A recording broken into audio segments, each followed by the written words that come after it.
sociales. Osberto siempre empieza la misa diciendo que el domingo es el mejor día del año. Yo quisiera añadir que ahora mismo estamos en la mejor época del año. No sé si he dicho que... He dicho sí. Osberto siempre dice que el domingo es el mejor día de la semana. Yo quisiera añadir ahora que la de ahora es la mejor época del año.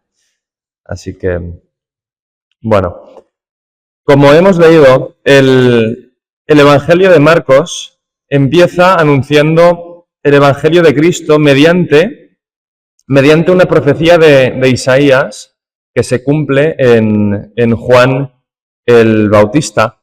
Y yo creo que esta profecía de Isaías nos ayuda a entender cuál es el corazón de esta época de Adviento que estamos viviendo ahora mismo.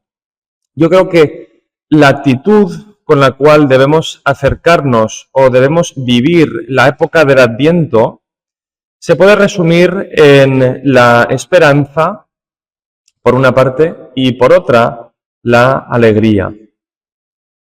La esperanza y la alegría.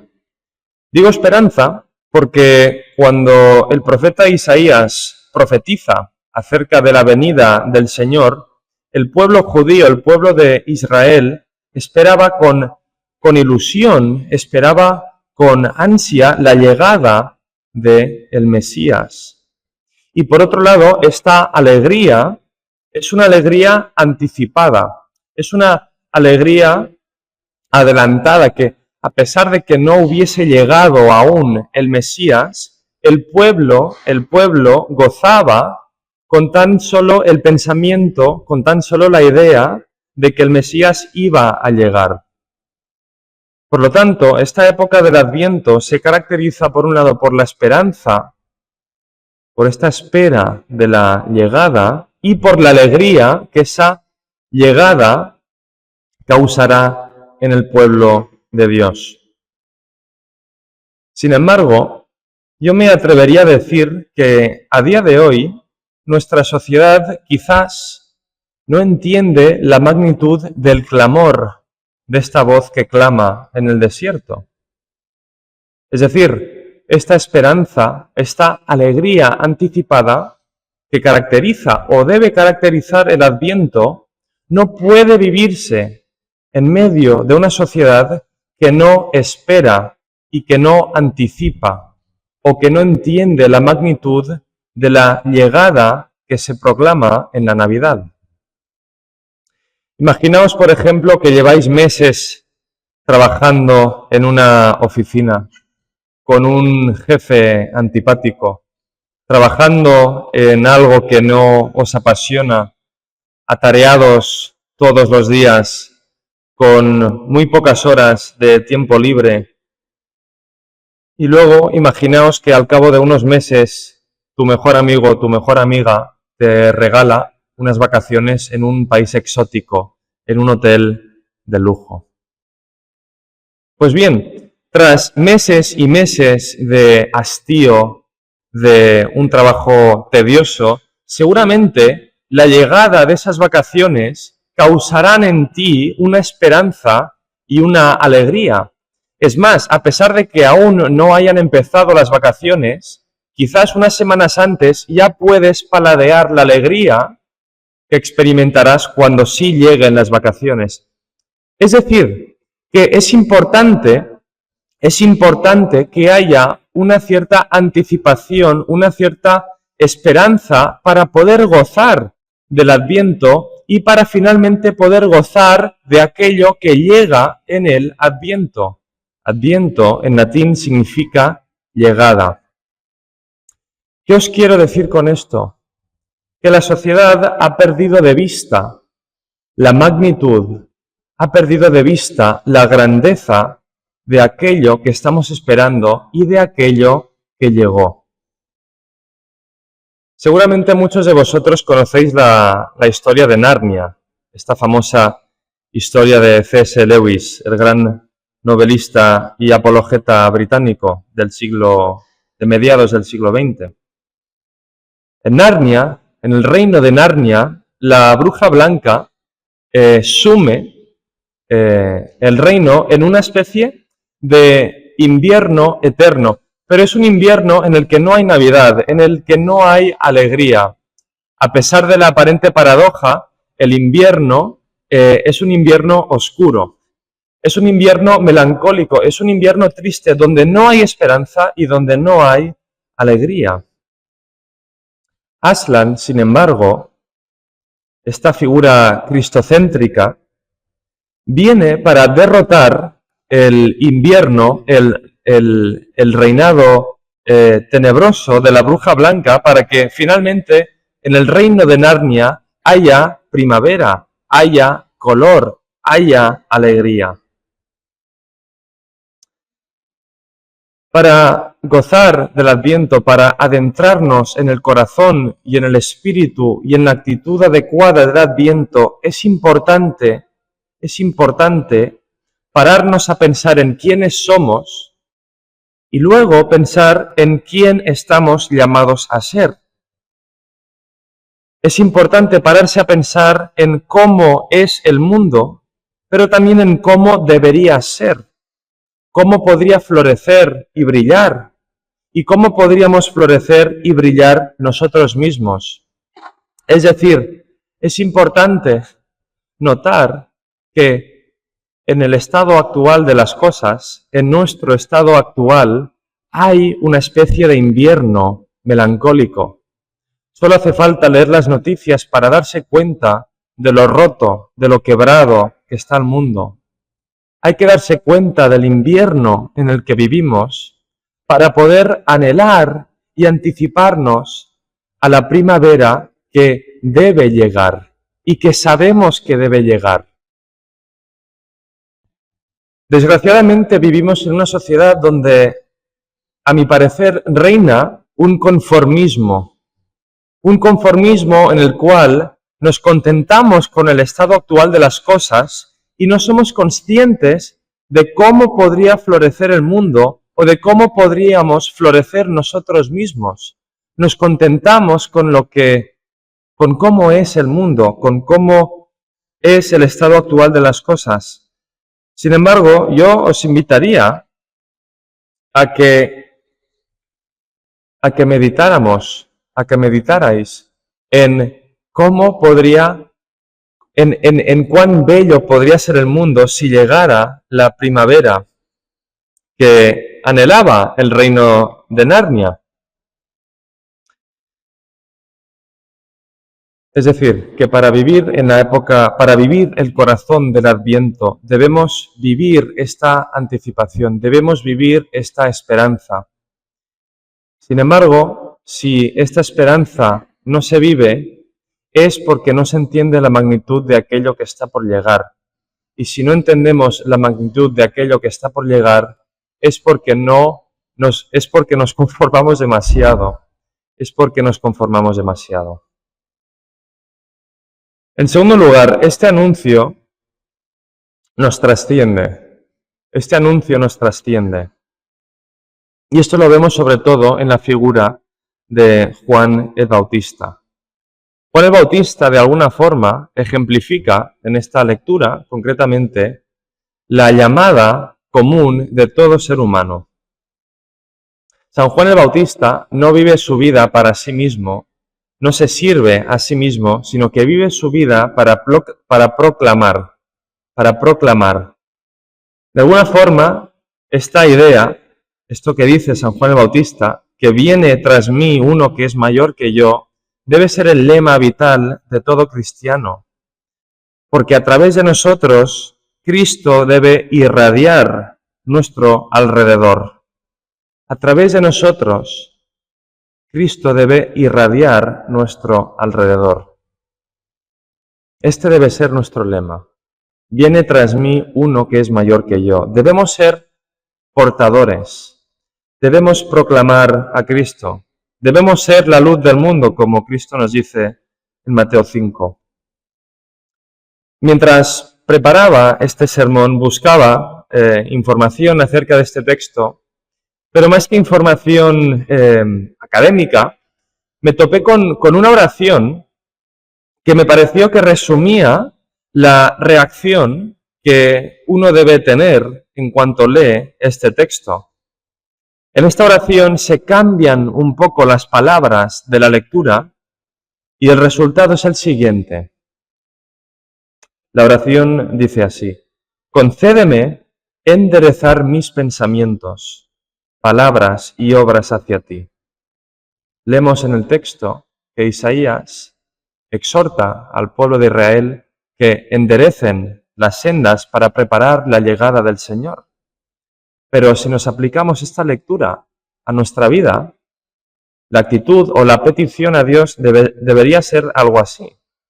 Concédeme enderezar mis pensamientos, palabras y obras hacia ti para que a través de mi vida el Señor pueda llegar hacia los demás. Sigue así la oración. Quiero prepararme sinceramente para ofrecerte un corazón cálido. Por eso te pido, Jesús, que me concedas llenarme de ti de tal manera que no pueda menos que transmitirte a las personas con las que convivo día a día. Esa es la actitud, esa es la forma de vida que vemos en Juan el Bautista, pero debe ser la nuestra también. Debemos enderezar nuestros caminos, nuestras palabras, nuestras acciones, para que a través de ellos pueda irradiar la luz de Cristo y decir que tras nosotros viene uno que es mayor que nosotros. En tercer y último lugar, San Juan el Bautista nos anima a vivir una conversión, a vivir el arrepentimiento. Leemos en la lectura que San Juan el Bautista predicaba y practicaba el bautismo de conversión de pecados. Pues bien, esta última idea que aparece en la oración que acabo de citar nos ayuda a entender el significado de este arrepentimiento al cual llamaba y al cual nos sigue llamando la predicación de Juan el Bautista. La conversión, el arrepentimiento supone el hecho de enderezar nuestros caminos y nuestras palabras y nuestras acciones y nuestros pensamientos y todo nuestro ser. El arrepentimiento, la conversión, no significa autoflagelación, no significa torturarnos. No hay que tomarse la idea del arrepentimiento como una idea o como una acción punitiva en la cual nos castigamos y nos torturamos y nos criminalizamos. No. El arrepentimiento al cual nos llama San Juan el Bautista es simplemente el hecho de querer conformarnos a lo que ha llegado, que es el reino de Dios, que es la forma de vida a la cual fuimos llamados. Con esto no quiero decir que el pecado no tenga consecuencias graves, incluso a veces punitivas, pero el llamado al arrepentimiento no se trata de centrarnos en la autoflagelación, sino que significa sencillamente una llamada a la plenitud de vida. No sé si vosotros os habéis propuesto alguna vez poneros a dieta, o veo que algunos sí que se lo han propuesto, pero con la cara que me has puesto deduzco que no fue muy bien. Un tiempo bueno. Seguramente muchos de nosotros, algunos de vosotros os habréis propuesto, centraros en vuestra dieta, ser un pelín más estrictos, incluso os habréis propuesto hacer más ejercicio físico, no tan solo para veros mejor, sino para que vuestra salud mejore. Bien, yo puedo aseguraros de que si uno se propone mejorar su salud en base a pensamientos punitivos, por ejemplo, diciendo, ostras, acabo de comerme un Kit Kat, soy la peor persona del mundo, no valgo para esto, voy a tirar la toalla y ya entregarme por completo a la comida procesada. Es decir, si uno intenta cambiar con esta actitud punitiva, es muy probable que a poco tiempo de empezar uno se sienta desalentado. Pero, si uno se propone cambiar, ya sea el aspecto físico de tu vida, ya sean otros aspectos, pero si uno se propone este cambio con otra mentalidad, con la mentalidad de decir, no, si yo cambio, llegaré a la mejor versión de mí mismo en este ámbito. Si yo cambio, viviré una vida mucho más plena. Si yo tengo una dieta mejor, tendré más vitalidad, tendré más energía, podré vivir más plenamente. Si uno entiende que el cambio no es un cambio para castigarse, sino que es un cambio para vivir de la mejor forma posible, el cambio nos resultará mucho más atractivo. El cambio nos resultará mucho más atractivo. No significa que no suponga un sacrificio. No significa que no debamos renunciar. Pero sí que significa que el gozo de aquello que obtendremos es mucho mayor que el sufrimiento de la renuncia. Entonces, yo te animo a que entiendas el arrepentimiento, a que entiendas la conversión de esa forma. El llamado de San Juan el Bautista no debe llevarnos a una actitud punitiva de autoflagelación. Debe llevarnos a una actitud de gozo. Y el advenimiento es alegría, como he dicho. Entonces, endereza tus caminos, endereza tus pensamientos. Es decir, cámbialos de rumbo. Si apuntaban a otra dirección, cámbialos. Si apuntaban al sur, si apuntaban al este, si apuntaban al oeste, no, cámbialos para que se dirijan hacia el norte, hacia esa estrella que nos guía. Por eso digo que si la sociedad actual entendiera la magnitud, el peso de este clamor, le resultaría mucho más atractivo el Adviento, le resultaría mucho más atractivo la exhortación a cambiar de rumbo. Ahora, la pregunta que se nos plantea es la siguiente. ¿Cómo podemos entender esta magnitud? ¿Cómo podemos anticiparnos al gozo del Adviento? ¿Cómo podemos desear que llegue aquello que esperamos que llegue en la época del Adviento? Porque a pesar de que nuestra sociedad quizás vive mucho más alejada del espíritu del Adviento, es cierto que a veces incluso los cristianos perdemos de vista la magnitud de este gozo. Pues bien, para responder a esta pregunta, quisiera seguir sencillamente por la misma línea por la que iba cuando hablaba de la conversión.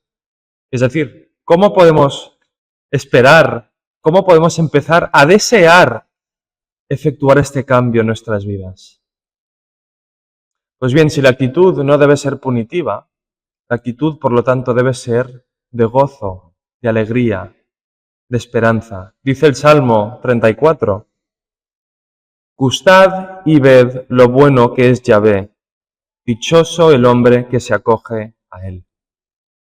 Si quieres empezar a desear enderezar tus sendas, si quieres empezar a cambiar de rumbo, lo único que tienes que hacer es gustar y ver lo bueno que es Yahvé, porque si gustas y ves lo bueno que es Él,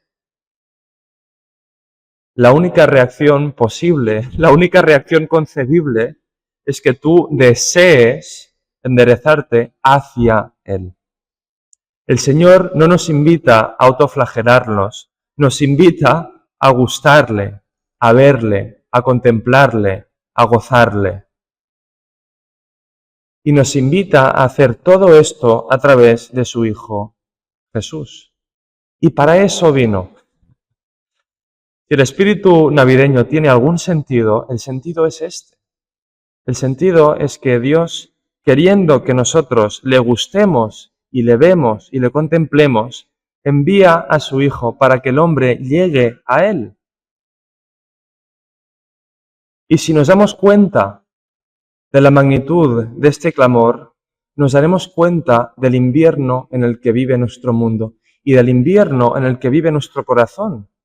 Pero la buena noticia es que conoceremos y anticiparemos y esperaremos la primavera que se nos promete en esta época de Adviento? En resumidas cuentas, la esperanza y la alegría de Navidad no son sentimientos superficiales que nos llegan cuando abrimos los regalos o cuando comemos un buen pavo. No. La alegría navideña es una actitud, es un estilo de vida que perdura a lo largo del año, si bien se acentúa en esta época. En segundo lugar, esta fe, esta esperanza no es tuya. Esta fe, esta esperanza, esta alegría debe irradiar a través de ti e iluminar los contornos de tus alrededores. Y en tercer y último lugar, el Adviento nos anima a cambiar de rumbo. Nos invita a cambiar de rumbo de una forma quizás dolorosa, pero no solamente dolorosa, sino que de una forma sobre todo, de gozo y de alegría. Y por eso podemos enderezar nuestros caminos para alcanzar el gozo que se nos promete y entender las palabras del Salmo que dice, gustad y ved.